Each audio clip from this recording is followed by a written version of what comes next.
আসসালামু আলাইকুম প্রিয় দর্শক, দেশ এবং দেশের বাইরে থেকে আমাদেরকে যারা দেখছেন চ্যানেল আইয়ের পর্দায় সকলকে সাদর আমন্ত্রণ। সাম্প্রতিক বিষয় নিয়ে আমাদের নিয়মিত আয়োজন ইউসিবি টু দ্য পয়েন্টে দীপ্তি চৌধুরীর সাথে আছে আপনাদের। বাংলাদেশে আমরা ভীষণ গণতন্ত্র প্রিয় এবং নির্বাচন প্রিয়। নির্বাচন আমাদের কাছে একটা উৎসবের মতো, ভীষণ উৎকণ্ঠা, এবং সকলে মিলে আমরা আসলে মিছিল করে পোস্টার টাঙিয়ে উৎসবের মতো করে নির্বাচন করতে চেয়েছি, কিন্তু সেই প্রিয় নির্বাচন আমাদের থেকে অনেক বছরের জন্য দূরে ছিল। সেই উৎসব মুখর নির্বাচন দূরে ছিল। যখন আমরা জাতীয় নির্বাচন কবে হবে, কিভাবে হবে সেটা নিয়ে কথা বলছি, সেই সময় আমাদের নির্বাচনের একটুখানি আমেজ নিয়ে আসলো জাকসু নির্বাচন, এবং সেই জায়গাতেও নানা প্রতিদ্বন্দ্বিতা, নানা আলোচনা এবং সমালোচনা, সেই সব কিছু মিলিয়ে আমরা কথা বলতে চাই আমাদের জাতীয় সংসদ নির্বাচনকে নিয়ে। সেখানে কি যে বাধা বিপত্তির কথা মাঝে মাঝে বলা হয় শুধুমাত্র রাজনৈতিক এজেন্ডাকে সামনে রেখে, নাকি সত্যিকার অর্থেই সামনের নির্বাচনকে নিয়ে উৎকণ্ঠায় ভুগছেন রাজনৈতিক মানুষেরা, অথচ সরকার তো বলছেন যে কোনো মূল্যে আসলে কোনো বাধা বিপত্তি না মেনে এই নির্বাচন হবে। সবকিছুর কথায় আসবে নিশ্চয়ই। আপনাদের সকলকে সাদর আমন্ত্রণ জানাচ্ছি আমাদের অতিথিদেরকে স্বাগতম। আমার সাথে রয়েছেন জনাব এ.কে.এম. পাটোয়ারি, মিডিয়া ব্যক্তিত্ব, সমাজ ও রাজনীতি বিশ্লেষক, স্বাগতম আপনাকে। আমাদের সাথে রয়েছেন জনাব শাম্মী আক্তার, সাবেক সংসদ সদস্য এবং সহস্থানীয় সরকার বিষয়ক সম্পাদক, কেন্দ্রীয় কমিটি, বাংলাদেশ জাতীয়তাবাদী দল বিএনপি, স্বাগতম আপনাকে। পাশাপাশি আপা বিএনপির মিডিয়া সেলের সদস্য হিসেবে রয়েছেন। আমি জনাব এ.কে.এম. পাটোয়ারি আপনাকে দিয়ে শুরু করতে চাচ্ছি যে নির্বাচনকে নিয়ে কিছুদিন পরে পরেই কোনো রাজনৈতিক দলের মুখে শোনা যায় যে ষড়যন্ত্র হচ্ছে নির্বাচনকে নিয়ে, নির্বাচন হবে কিনা আমরা সন্দিহান আছি। আবার সরকারের বিভিন্ন মুখপাত্ররা বলেন যে কোনো মূল্যে নির্বাচন হবে। আবার কেউ কেউ নির্বাচনের আগে শর্ত জুড়ে দেন এটা নির্বাচনের আগে হতে হবে। আপনিও কি আসলে নির্বাচন ফেব্রুয়ারিতে হওয়ার আগে বাধা দেখছেন কোনো, বা সত্যিকার ষড়যন্ত্রের গন্ধ পাচ্ছেন? ধন্যবাদ সহ আলোচক, ধন্যবাদ দর্শক শ্রোতা। আমরা সকালবেলা যখন উঠি তখনই আমরা প্রথমে বাধার সম্মুখীন হই। বাধার নিত্যমৌলিক ব্যাপার। আমি যে রাস্তা এখন এখানে আসতাম, ওখানে ট্রাফিকের বাধা প্রাপ্ত হয়েছে, কিন্তু এখন এই বাধা অতিক্রম করার জন্য মুন্সিয়ানা কতটুকু, সেটা হলো বিবেচ্য বিষয়। বাধা ছাড়া কোনো কিছু হয় না। জীবন চলার পথটা একটা বাধা। কোনো কিছু বিনা বাধায় কিন্তু আমরা কোনো পথ চলতে পারি না। এটা আমাদের পার্ট অফ লাইফ হয়ে গেছে। তো এখন কথা হলো যে এই বাধা অতিক্রম করে সেখানে মুন্সিয়ানা, সেখানে হলো সাকসেস। তো এই বাধা অতিক্রম করার মতো লোকজন আমাদের আছে কিনা। তো এখন বাধাটা আছে ইলেকশনের জন্য, যে বাধাগুলি আছে, বাধা এখন আরও নতুন করে বাধা যোগ হয়েছে। যেমন যে অস্ত্র, এসএসএফের অস্ত্র চলে গেছে। এমনি নর্মালি অস্ত্র যাওয়ার আগেই বাধা হয়, কারণ এটা 300 লোক থাকে, মানে 300 অ্যাটম বোম, যে 300 লোক যে ইলেকশন করে, এটা প্রত্যেকের প্রভাবশালী, প্রত্যেকের নিজে জিততে চায়, কেউ হারতে চায় না। তো সেই জন্য বাধাতে অটোমেটিক্যালি এসে যায়।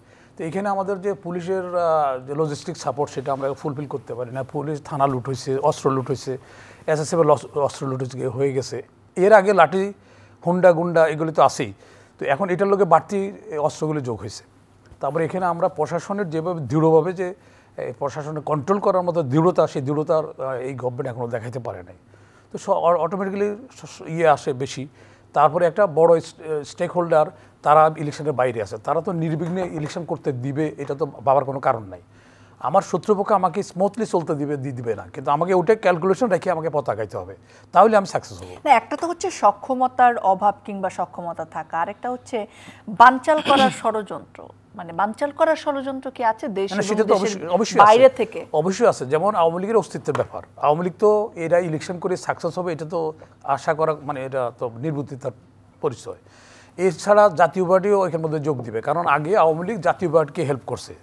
এখন জাতীয় পার্টির নাঙ্গল মার্কা নিয়ে ওরা দাঁড়াবে, যদি ওদের ইলেকশন করতে দেওয়া হয়, তাহলে ওরা কিন্তু মেজরিটি হয়ে যাবে। বিএনপি কিন্তু অনেক ক্ষমতা থেকে অনেক দূরে চলে যাবে। এটা বিএনপিকে আমি অনেক আগে বলছি। তারপরে এইবারে যে ইলেকশন, ডাকসু যে ইলেকশন হয়েছে, আমাকে বাংলা ভিশন লন্ডনের জিজ্ঞাসা করা হয়েছিল যে ইলেকশন কী হবে, আমি বললাম জামাত জিতবে। আবার যখন আওয়ামী লীগ যখন ইলেকশন করে, আমি কেমনে বুঝছি সেটা অন্য বিষয়। যারা একটু দূরে দেখতে পায় তারা অটোমেটিকলি বুঝতে পারবে এটা। আর আমি যে এই গভর্নমেন্ট আসার আগে ইম্পর্টেন্ট লোক, যেমন এই খোদা বক্স সাহেব, সে তো পুলিশ চালাচ্ছে, আমি ওনাকে বলছি যে রক্তের মধ্যে যাবেন আপনারা। আমি নীতি রায়কে চৌধুরীকে বলছি, আমি মিলন সাহেবকে বলছি, আমি কেন রেফারেন্সে কোর্ট করতেছি, আমি সিভিল ইলেকশন কমিশনারকে বলছি, আমি প্রিন্সিপাল সেক্রেটারিকে বলছি যে হাসিনা সরকার থাকতে পারবে না, চরম মানে অপমানিত হবে, প্লাস এখানে সে অপমানিত যাবে। ইন্টারিম গভর্নমেন্ট আসবে, ইন্টারিম গভর্নমেন্ট ফেল করবে, তখন ইউনিট গভর্নমেন্ট আসে নাই। তো আপনার পূর্বাভাস কি বলছে ফেব্রুয়ারিতে নির্বাচন হবে? না, ডিউ টাইমে আমার কাছে মনে হচ্ছে না, কারণ সেখানে একটা জিনিসের যে আয়োজনে বোঝা যায় তো যে এটা কি হচ্ছে। এখনও যে যারা দিনের পর রাতে করছে সবগুলি অফিসার এখনও আছে, এদের দৃষ্টান্তমূলক কোনো আমরা সাজা দিতে পারি না। একটা সরকারকে একটা প্রশংসা করতে হয়, সেটা হলো যে এস্টাবলিশমেন্টের এটা প্রশাসনের এটা আপনার ডক্টর মুখলেসের এটা ক্রেডিটটা, সে ডিসি যারা রিটার্নিং অফিসার ছিল সবগুলির কিন্তু যারা 25 বছর হয়েছে তাদের বাড়ি পাঠিয়ে দিয়েছে। 25 বছরও না হলে পাঠাতে পারে না। উইদাউট 25 বছর চাকরি হলে তাদের উইদাউট নোটিশে কোনো কারণ দর্শন ছাড়াই বলতে পারে ইউর সার্ভিস নম্বর রিকোয়ার্ড, ওইটা বলে বাড়ি পাঠিয়ে দিয়ে, এটা কোনো চ্যালেঞ্জ করতে পারে না, এটা আইনে আছে। কিন্তু 25 বছর কম হলে তাদেরকে কিন্তু করলে তারা কোর্টে চলে যাবে। তো সেই জন্য 25 বছরের বেশি যারা আছে তাদেরকে ওইটি করছে, এটা একটা প্রশংসা, এটা সঠিক কাজ করছে। কিন্তু অনুরূপভাবে যারা দিনের পর রাতে করছে, একটা লোক কিন্তু ইথিক্যালি কোনো একটা লোক ছিল না যে আমি এই কাজটা করবো না, কারণ আমি তো জনগণের ট্যাক্সের টাকা বেতন খাচ্ছি, আমার পেনশন পাচ্ছি, সব কিছু পাচ্ছি, কিন্তু আমি জনগণকে ভোট নিশ্চিত করতে পারি না। আমি আরও এর আগেও বলছি, যেমন পাকিস্তানের ইলেকশন 3 জন ইলেকশন কমিশন যখন দেখলো যে অ্যাটমসফিয়ারটা সঠিক নাই, তখন তারা থানায় যায় বলছে যে আমি জনগণের ভোট জনগণকে নিশ্চিতভাবে দিতে পারি নাই, কিন্তু যেহেতু জনগণের টাকা ট্যাক্সের টাকা আমার বেতন হয়, পেনশন হয়, সব কিছু হয়, চিকিৎসা হয়, তো আমি এটা অপরাধী আমি মনে করি। 3 জন কমিশনার থানায় যায় সারেন্ডার করে বলছে আমাকে অ্যারেস্ট করো নিজেরাই। কিন্তু আমরা এখানে এতগুলি লোক আছে যে প্রতিটা ডিস্ট্রিক্টে একটা করে ইলেকশন অফিসার ছিল, তো এরা কাউকে তো সাসপেন্ড করা হয় নাই। তো এখন সাসপেন্ড করলে তার দৃষ্টান্ত থাকতো। সাবেক প্রধান নির্বাচন কমিশনারকে তো কিভাবে জেলে নেওয়া হয়েছে? না, জেলে নিচ্ছে, ওটা জেলে নিতে সেটা এটাও আমার একটা কিঞ্চিত আছে, এটা দর্শক শ্রোতা জানে এবং চিফ অ্যাডভাইজার সাহেবও জানে। আমি বারবার রিপিট করছি কেন এদেরকে, যারা এই হাসিনাকে সহযোগিতা করছে তারা তো দায়ী, তো তাদের কেন আনপানিশ গেলে তো এইরা তো বলবে যে এরকম করলে আমি আবার কোনো রকমে আবার পার পাই যাবো। যদি ডিটারেন্ট কোনো ব্যবস্থা না হয়, আইন আমাদের দেশে আইন অমান্য করে, সেটা তো আমরাও চাই। আপনার কাছে আমি আবার আসবো জনাব শাম্মী আক্তার, আপনার কাছে যেতে চাই। ধরেন সক্ষমতার জায়গাটাতে আমি পরে আসি, যে এই সরকারের সক্ষমতা আছে কিনা, ষড়যন্ত্রের জায়গাটায় আসতে চাই। আপনাদের দলের ভারপ্রাপ্ত চেয়ারম্যান জনাব তারেক রহমান, তিনিও কিন্তু দেশি বিদেশি ষড়যন্ত্রের কথা সেভারাল টাইম তিনি বলেছেন। আওয়ামী লীগকে এখন দেশের ভেতরের ষড়যন্ত্রকারীও বলতে পারেন, আবার দেশের বাইরে থেকে ষড়যন্ত্রকারী হিসেবে ডিটেক্ট করা যেতে পারে। আওয়ামী লীগ ছাড়া নির্বাচন বানচাল করলে কার সুবিধা থাকতে পারে? ধন্যবাদ আপনাকে এবং আপনার মাধ্যমে চ্যানেলের যারা দর্শক আছেন তাদেরকেও শুভেচ্ছা জানাচ্ছি, সহ আলোচক আছেন ওনাকেও শুভেচ্ছা জানাচ্ছি। দেখুন, শুধু আওয়ামী লীগ যে এইখানে লাভবান হবে তা তো না, আরও স্টেক হোল্ডার তো আছেন যারা নির্বাচনে লাভবান হতে পারেন। সাম্প্রতিক সময়ে আমরা যদি জাকসুর নির্বাচনটা আমরা দেখি, সেখানে তো ব্যাপক একটা ইলেকশন ইঞ্জিনিয়ারিং হয়ে গেছে আমরা দেখতে পেলাম। সেটা তো কোনো প্রমাণ নাই, খালি মুখেই বলা হয়। না, মুখে বলা হবে কেন? আপনি দেখেন যে এখানে যিনি ব্যালট পেপার যেটা ছাপানো হলো, এটা ধরেন আপনার হচ্ছে বিজি প্রেস থেকে ছাপাতে পারতো, কিন্তু সেটা একটা প্রাইভেট প্রেস থেকে ছাপানো হয়েছে, যেটা উনি করতে পারেন না, বিশ্ববিদ্যালয়ের যিনি দায়িত্বে আছেন। ভোট একটা তো উৎসবের মতন, তাই না? এই উৎসবটাকে আপনি যখন ব্যক্তিগত করে ফেলবেন, আপনি একটা ব্যক্তিগত প্রাইভেট প্রেস থেকে, যেই প্রেসের মালিকের সঙ্গে ওনার বন্ধুত্ব আছে বা একটা বিশেষ রাজনৈতিক দলের সম্পর্ক আছে বলে প্রতীয়মান হয়েছে, তো সেই জায়গায় আপনি ব্যালট পেপার ছাপালেন, সেই ব্যালট পেপারের নাম্বার নাই, সেই ব্যালট পেপার আপনি যেটা সরকারি প্রেসে আপনার ছাপানোর কথা সেটা আপনি একটা ব্যক্তিগত প্রেসে নিয়ে গেলেন। প্রথমত সেটা আপনি করলেন। তারপরে আমরা ইলেকশনের সময় দেখলাম যে ওইখানে যিনি ভিপি প্রার্থী, ভোট মানে যখন গণনা করা হচ্ছে সে ভিতরে আছে, কিন্তু পাশাপাশি আমরা যখন দেখলাম যে বাংলাদেশ জাতীয়তাবাদী দল বা ছাত্র দলের পক্ষ থেকে যিনি ভিপি ইলেকশন করেছেন তাকে ভিতরে ঢুকতেই দেওয়া হচ্ছে না, এই বিষয়গুলো। এবং বিশেষ করে আপনার এই যে ভোটার এই যে ব্যালট পেপার যেটাকে আপনি এই করেন, যেটাকে ছাপানো হয়েছে, ব্যাপক ইলেকশন ইঞ্জিনিয়ারিং, এবং জাকসুতে আপনি দেখেন টিচাররা পর্যন্ত পদত্যাগ করেছেন। এগুলো তো আপনি জালিয়াতি না বললেও এগুলি কি অনিয়ম না? এই অনিয়মগুলো, এই যে আপনি ভোটার লিস্ট করছেন হাতে করে, এবং যেদিন আপনি ভোট সেদিন আপনি ভোটার তৈরি করছেন, মানে ভোটার লিস্ট সেদিন তৈরি করছেন, হাতে লিখে তৈরি করছেন, তো এগুলো তো আপনার অনিয়মেরই ব্যাপক একটা অনিয়মের অংশ, তাই না? এই অনিয়মগুলোকে আপনি, আমার একটা প্রশ্ন যদি অনুমতি দেন, যেটা হচ্ছে যে এখানে তো তাহলে মানে যারা জামাতকে জেতাতে চায় তারা ইলেকশন ইঞ্জিনিয়ারিং করেছেন। আমরা তো ধরেন দেখতে পাচ্ছি যে এইখানে কোনো একটা বিশেষ দলের ছাত্র সংগঠনকে জিতিয়ে দেবার জন্য একটা কোনো মানে মাস্টার প্ল্যান সেটা সরকারের সঙ্গে মিলেই তৈরি করা হয়েছে কিনা সেটাও কিন্তু এখন মানুষের মনে প্রশ্নের উদ্রেক করেছে। আমার প্রধান প্রশ্নটা হচ্ছে যে এটা করে আসলে লাভ কি? মানে একটা মানে ছাত্র সংসদ নির্বাচনের নির্বাচনের বেলায় এত কিছু করে, ধরেন সরকারও জড়িত থেকে এটা করে, বরং তো ক্ষতিই হবে যে আসলে আগামী নির্বাচনের বেলায় কি হবে সেটার একটা প্রশ্নবিদ্ধ হবে। এটা কি এত জরুরি কিছু ছিল? দীপ্তি, এটা জরুরি নিশ্চয়ই ছিল। যারা মানে ষড়যন্ত্রগুলো করেন তারা ভালো বলতে পারবেন এটা কেন মানে জরুরি ছিল, তাই না? কারণ একটা ছাত্র সংগঠনকে এইটা হচ্ছে তাদের প্রাথমিক মানে কি বলে মানে টেস্ট কেস, যে এখানে করে আমরা কতটুকু সাকসেস হলাম। পরে এটা ব্যাপক অর্থে যখন জাতীয় নির্বাচন হবে তখন নিশ্চয়ই আরও ব্যাপক ইঞ্জিনিয়ারিং হবে। সহ আলোচক তিনি বলছিলেন যে যারা দিনের ভোটটা রাতে অনুষ্ঠান করলো সেই সব অফিসাররা তো জায়গায় জায়গায় রয়ে গিয়েছেন, তাদেরকে তো আইনের আওতায় ওইভাবে নিয়ে আসা হয়নি, তাদেরকে শাস্তির কাঠগড়ায় দাঁড় করানো হয়নি। তাহলে এই যে অফিসারগুলো এখনও রয়ে গেছেন, যারা একটা ফ্যাসিস্ট সরকারের সঙ্গে তারা মিলে মিশে এই যে জনগণের অধিকারকে যারা হরণ করেছে, জনগণের ভোটাধিকারকে হরণ করেছে, এই অফিসারগুলো তো এখনও রয়ে গেছেন। তারা তাদের এই পুরনো অভ্যাস থেকে, মজ্জাগত যে অভ্যাস গত 17 বছরে তাদের যেটা তৈরি হয়েছে, ওই ফ্যাসিস্ট সরকার তাদের মধ্যে তৈরি করে দিয়েছে, সেইটা তো তারা মানে হারিয়ে ফেলেছেন, সেটা তো ভাবার কোনো কারণ নাই। তারা নিশ্চয়ই তাদের সেই মজ্জাগত মানে অভ্যাসটা ভবিষ্যতেও নিশ্চয়ই সেটাকে প্র্যাকটিস করার চেষ্টা করবেন। আমরা সেই রকম একটা সন্দেহ করছি। যে আপনি দেখেন কালকে প্রধান উপদেষ্টার একটা বক্তব্য আমি খেয়াল করছিলাম, তিনি বলছিলেন যে ঐক্যমত কমিশনের বিষয়টা নিয়ে তিনি বলছিলেন যে আমরা একটা দৈত্য পেয়েছি, আলাদিনের দৈত্য। সেই দৈত্যের কাছে আমরা এখন চাইতে পারি যে আমরা কি এক কাপ চা খাবো না পুরো পৃথিবীটা আমাদের কাছে এনে দেবে। মানে আমি অবাক হয়ে গেলাম, আমি হঠাৎ করে আমার কানের মধ্যে এই শব্দটা বাজলো যে আলাদিনের দৈত্য। ভাই, পৃথিবীতে মানে উদাহরণ দেওয়ার জন্য তো আরও অনেক জিনিস থাকতে পারতো, দৈত্যই কেন? দৈত্য শুনলেই তো মানুষের মনে একটা আতঙ্ক তৈরি হয়, একটা ভয় তৈরি হয়। দৈত্য মানে তো একটা ভয়ঙ্কর কিছু। তার মানে কি আমরা ভয়ঙ্কর কোনো কিছুর দিকে ধাবিত হচ্ছি? ভয়ঙ্কর কোনো কিছু আমাদের সামনে এনে উপস্থাপন করা হবে?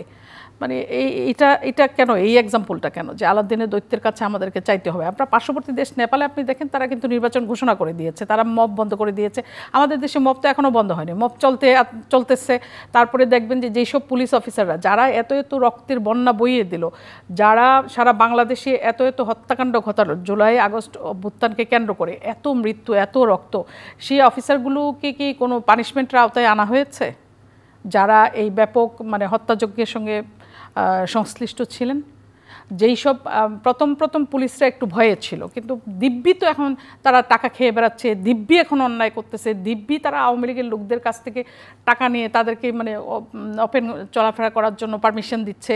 এই কাজগুলো তো পুলিশ করছে, তাহলে সেটাকে কি কন্ট্রোল করা হয়েছে? আপনি বাংলাদেশের নির্বাচনটা ঘোষণার জন্য বা অনুষ্ঠান করবার জন্য আপনার যদি সদিচ্ছা থাকতো, আপনার উনি যেটা বললেন যে আয়োজন, আপনি মেয়ের বিয়ে দিবেন বা ছেলের বিয়ে করাবেন, আপনার তো একটা আয়োজন থাকবে, তাই না? আপনার বাড়িতে লোক দাওয়াত করবেন, যে লোকজন আসবে, আপনি একটা অনুষ্ঠান করবেন, কিন্তু সেরকম কোনো কিছুকে আপনি দেখতে পাচ্ছেন? এখনও দেখা যাচ্ছে যে ওই আমরা পিছনের দিকেই মনে হয় যে যাচ্ছি, এই ঐক্যমত কমিশন নিয়ে বসে আছি, দৈত্য দানব নিয়ে বসে আছি। দৈত্য দানবদেরকে বোতলে বন্দি করে কি করে একটি জনগণের অধিকার প্রতিষ্ঠার জন্য একটা জাতীয় নির্বাচন অনুষ্ঠান করা যায়, সেই রকম কোনো কিছু তো মানে সত্যিকার অর্থে আমরা দেখতে পাচ্ছি না। আমরা সত্যিই আতঙ্কিত। জি, জনাব একেএম পাটোয়ারি, আপনারও কি মনে হয় যে এই যে লিটমাস টেস্ট অনেকে বলছেন ডাকসু এবং জাকসু নির্বাচনকে, যে কাদের জনপ্রিয়তা আসলে কেমন, আপনিও কি মনে করেন যে ছাত্রদলের বরাডুবি এবং ভূমিধস বিজয় শিবিরের ডাকসুতে এবং জাকসুতেও সেম ছাত্রদল একটা আসনও পায়নি, সেটাও কি মানে ইলেকশন ইঞ্জিনিয়ারিং এর কারণে নাকি অন্য কারণও রয়েছে? দুর্ভাগ্যজনক হলো এটা আমাদের রাজনীতির নির্বুদ্ধিতার কারণ হয়েছে। যারা দেশ সৃষ্টি করার মধ্যে অবদান ছিল তারা দেশে রাজনীতি করতে পারছে না, পলাতক। এটা যে তাদের অন্যায় ইয়ে করে জনগণ করছে তা না, এটা তাদের প্রাপ্য। কারণ তারা নিজেকে সরাকে ধরা জ্ঞান নিজের এটা পৈতৃক সম্পত্তি মনে করছে, সেই কারণ হয়েছে। কিন্তু এটা আশ্চর্যের বিষয় নয়। আমি সৃষ্টি করলাম, আমি যে স্যাটেলাইট সৃষ্টি করছে তারা যদি স্যাটেলাইটে ঢুকতে না পারে, এর চেয়ে দুর্ভাগ্যজনক আর কী হতে পারে? তো যারা দেশের বিপক্ষে ছিল, পাকিস্তানের মওদুদি পাকিস্তানের পক্ষে ছিলেন না, সে ওখানে রাজনীতি করতেছে, এরা ওখানে রাজনীতি করতেছে, এরা আবার অনেক সময় সবক দিচ্ছে। সবক দিচ্ছে যেহেতু আমাদের পলিটিক্যাল দুর্বলতার কারণে এখানে ভালো লোকজন আসার জন্য করে না, হয় নাই। এখানে প্রজনন কেন্দ্র হচ্ছে সন্ত্রাসী মাস্তানের। জনগণ চাচ্ছে আন্না হাজারিকে, এরা জনাল হাজারিকে নিয়ে আসতেছে, এরা শামীম ওসমানকে নিয়ে আসতেছে। কারা আনতেছে? এই রাজনীতিবিদেরাই তো তারা আসছে, তারা তাদের নেক্সট ম্যান তারা করার জন্য কোনো পার্টিতে কোনো নেক্সট ম্যান কে সেটা কেউ বলতে পারে না। তো এইসবগুলির জন্য তো আজকে এরা সুযোগ পাচ্ছে। আজকে যদি এই যে অসলাচনটা হচ্ছে, যদি রাজনীতি, যদি আওয়ামী লীগ যদি বলতো ঠিক আছে ইলেকশন জনগণ যারা চাবে তারা দিবে, শুধু দাবিটা মানে নিলে, যদি 11th আওয়ারও মানতো, আমি কিন্তু বলছিলাম যে 11th আওয়ার যে বলতো তাহলে ছেলেরা মিষ্টি বিতরণ করতে চলে যেত, এখানে স্পিকার দায়িত্ব তো ইলেকশন হতো, যে ভোটে আসতো তার নিজের সর্বনাশ করছে, শেখ মুজিবকে অপমানিত করা হয়েছে, তাদের নির্মিত হচ্ছে। তাতে এটা হলো ফিক্সড ডিপোজিট, তারা ভাঙায় ভাঙায় খাচ্ছে। বিএনপিরও তাই, জিয়া রহমানের ফিক্সড ডিপোজিট ভাঙায় খাচ্ছে, ওদের নিজের অবদান তো তেমন কিছু আমরা দেখাতে পারবে না। তারা যা অবদান আছে জিয়াউর রহমানের, আর এখানে যা আছে শেখ মুজিবের অবদান, এরা ফিক্সড ডিপোজিট ভাঙায় ভাঙায় বয়ে খাচ্ছে। আমার এক ছেলে বলছে, বলে জিজ্ঞাসা করা হয়েছে তাহলে তুমি কীভাবে চলো, বলে সালে টিপ দিয়ার খাই। বলে টিপ দিয়ার খাও কী করে, বাপের সম্পত্তি রেখে গেছে, ওর টিপ দিয়ে বিক্রি করার সময় হাতের সিগনেচারও জানে না, সে টিপ দিয়ার খায়। তো এখন এই আওয়ামী লীগের বিএনপি হলো টিপ দিয়া খাইতেছে, কারণ এদের নিজস্ব কী অবদান আছে দেখেন, এরা তো নিজের ওখানে গণতন্ত্র আনতে পারে না। এখন বললে তো অসন্তুষ্ট হবে, আমাকে মাঝে মাঝে মাসে বলে আওয়ামী লীগের লোক, আবার মাঝে মাঝে বলে বিএনপির লোক, আবার কোনো সময় জামাতই মনে করে। তো যেই যাই মনে করে আমি একজন মুক্তিযোদ্ধা, আমি যেটা সত্য কথা অকপটে বলবো। যেমন ডক্টর ইউনূস সাহেবের আমি বললাম, ওনাকে আমি ধন্যবাদ দিই। আমি এক পর্যায়ে তারা বললাম যে আপনি যারা দিনের ভোট রাতে গেছে হাবিবুল আওয়াল, আপনার চিটাগং লোক দেখে আপনি অ্যারেস্ট করতেছেন না, তারপর দিন অ্যারেস্ট হয়েছে। আমি মিডিয়ায় বলছি এটা, আপনার কথা শুনে না কথা শুনে কেন। এখন আরেকটা কথা আমি ওনাকে অ্যাডভান্স ধন্যবাদ দিচ্ছি। আমি বহুবার বলছি, কয়েকটা মিডিয়াও বলছি যে আপনি রিসাবল করেন না কেন, এত কথা হচ্ছে মন্ত্রীদের, এত দুর্বলতার কথা, এত লুটপাটের কথা, 400 টাকার কথা কেন পরিবর্তন করছে না। এখন আমি বিশ্বস্ত সূত্রে একটা খবর পেলাম, এই জন্য আমি স্যার আপনাকে অ্যাডভান্স ধন্যবাদ দিচ্ছি, আপনি রিসাবল করতে যাচ্ছেন, রিসাবল হয়ে যাবে। তো সেই জন্য একটা খবর পেলাম, তো সেই জন্য আমি ওনাকে আগাম ধন্যবাদ দিলাম। সেটা তুমিও সাক্ষী থাকো, ইনিও সাক্ষী থাকো যে রিসাবল হচ্ছে। আচ্ছা, দেখা যাক। টিপ দিয়ে খাওয়া মানে ফিক্সড ডিপোজিট জিয়াউর রহমানের, আর বিএনপির এখন তেমন কোনো অবদান নেই, এই তথ্যের সাথে কি আপনি একমত কিনা? উনি তো একমত হতে পারেন, উনি একমত হইতে পারেন, হলে তো ওনার তো পার্টি করা থাকে না। এইটা সত্য যে শহীদ রাষ্ট্রপতি জিয়াউর রহমান বীরুত্তম, যিনি বাংলাদেশের স্বাধীনতা ঘোষণা করেছেন, সক্রিয় মুক্তিযুদ্ধ করেছেন, এগুলো তো ঐতিহাসিক সত্য।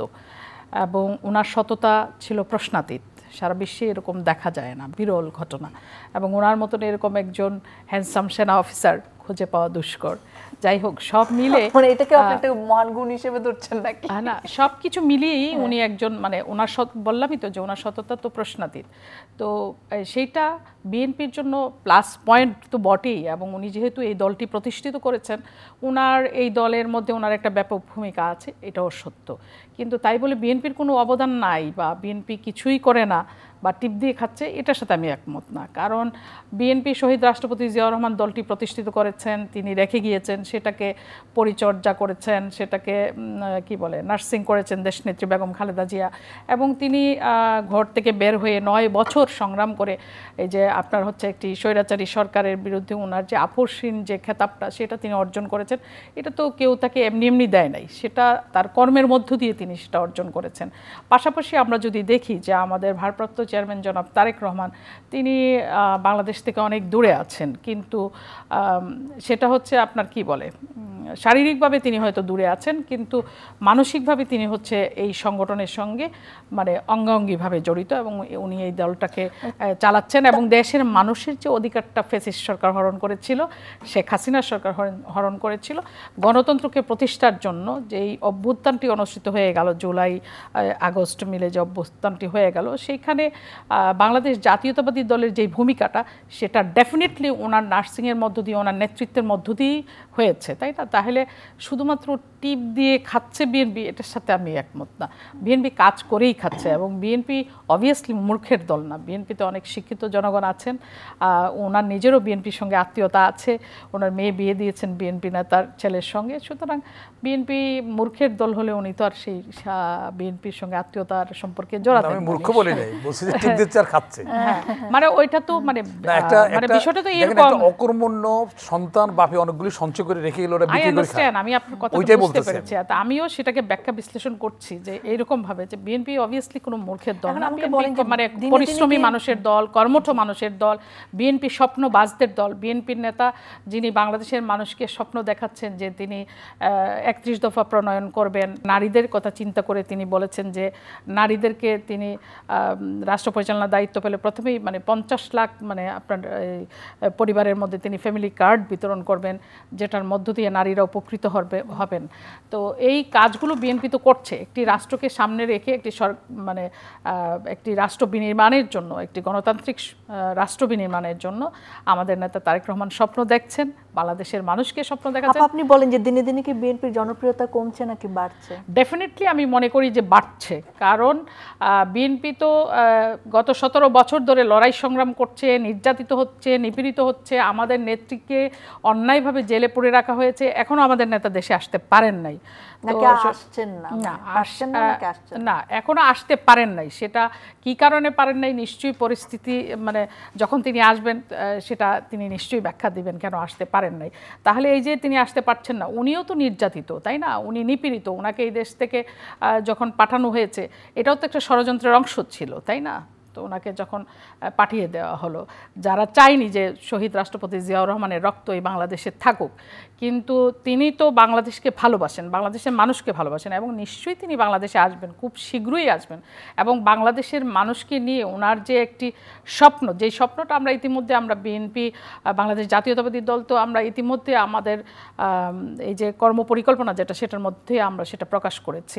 সুতরাং আমরা মনে করি যে বাংলাদেশের মানুষ বিএনপিকে অনেক বেশি ভালোবাসে, এবং ডেফিনেটলি যদি ফেয়ার ইলেকশন হয়, ইলেকশন ইঞ্জিনিয়ারিং না হয়, ব্যালট পেপার কারো ব্যক্তিগত কোনো রাজনৈতিক দলের কোনো বন্ধুর মানে প্রেসে যেয়ে যদি ব্যালট পেপার ছাপা না হয়, এবং কোনো দৈত্য দানবের আসর যদি না পড়ে, সত্যিকার অর্থে বাংলাদেশের মানুষ যদি ভোট কেন্দ্রে যেয়ে তার ভোটাধিকার প্রয়োগ করতে পারে, তাহলে আমরা মনে করি যে বাংলাদেশ জাতীয়তাবাদী দল বাংলাদেশের মানুষের ভোটাধিকারে অবশ্যই কাজ করছে। এই যে আপনারা অভিযোগ তুলছেন যে ডাকসু নির্বাচনে ইঞ্জিনিয়ারিং হয়েছে, তাহলে জাতীয় নির্বাচনে কেমন হবে? ডেফিনেটলি আমি তো আপনাকে বললাম যে আমরা আতঙ্কিত বোধ করছি, কারণ এটা তো হওয়ার কথা ছিল না, এটা উনি করতে পারেন না, কিন্তু উনি এটা করেছেন। এবং উনি দেখেন, বিশ্ববিদ্যালয় আইনে এটা আছে যে হচ্ছে যারা পূর্ববর্তী যারা ভিপিজিএস আছেন তারা হচ্ছে ইলেকশনে যেয়ে মানে তারা কথা বলবেন, ডাকসু ইলেকশন হলে তখন ওনারা কথা বলেন। কিন্তু এই ভিসি কোড অফ কন্ডাক্ট তৈরি করে তিনি বলেছেন যে বাইরের কেউ বিশ্ববিদ্যালয়ে ঢুকতে পারবে না। তার মানে হচ্ছে পরিকল্পিতভাবে একটা দলকে জিতিয়ে দেওয়ার জন্য এই মেকানিজম তৈরি করা হয়েছে, এবং এটা বিশ্ববিদ্যালয় কর্তৃপক্ষের একটা পরিকল্পিত মেকানিজম আমরা মনে করি। সেটা বিশ্ববিদ্যালয়কে কেন্দ্র করে তারা ইতিমধ্যে করে ফেলেছেন, কিন্তু রাষ্ট্রকে কেন্দ্র করে কোনো মেকানিজম যাতে কার্যকরী না হয় সেজন্য আমাদের প্রত্যেকেরই সজাগ দৃষ্টি রাখতে হবে। বিএনপি কিন্তু অনেক উদারভাবেই এই পর্যন্ত আপনি ঐক্যমত কমিশনের কথাই বলেন বা আরও যেই উদ্যোগগুলো বিএনপির সঙ্গে সরকার নেওয়ার চেষ্টা করেছে, বিএনপি কিন্তু খোলামেলাভাবে সেই আলোচনায় অংশ নিয়েছে, এবং অনেক মানে বিষয়ে তারা ঐক্যমত পোষণ করেছে, তাই না? অনেক ছাড় দিয়েছে বিএনপি। কিন্তু বিএনপির এই ছাড় দেওয়ার মানসিকতাকে এখন অনেকে সেটাকে দুর্বলতা মনে করছেন। আমরা কিছুদিন আগেই তো লক্ষ্য করলাম কি বাজে স্লোগান দেওয়া হচ্ছিল একটা সংগঠনের পক্ষ থেকে। এখন তারাই আবার জাতিকে মানে জ্ঞান দিচ্ছে যে তারা জাতির কল্যাণে নাকি তারা কাজ করছে। আপনি দীপ্তি, আপনি কি মনে করেন তারা যদি এই যে উগ্র জাতীয়তাবাদ বা উগ্র এই যে একটা সাম্প্রদায়িকতা এটা যদি প্রকাশ পায়, নারীর অধিকারটা কি সেইভাবে সংরক্ষণ হবে? আপনার অধিকারটা কি সেইভাবে সংরক্ষিত হবে?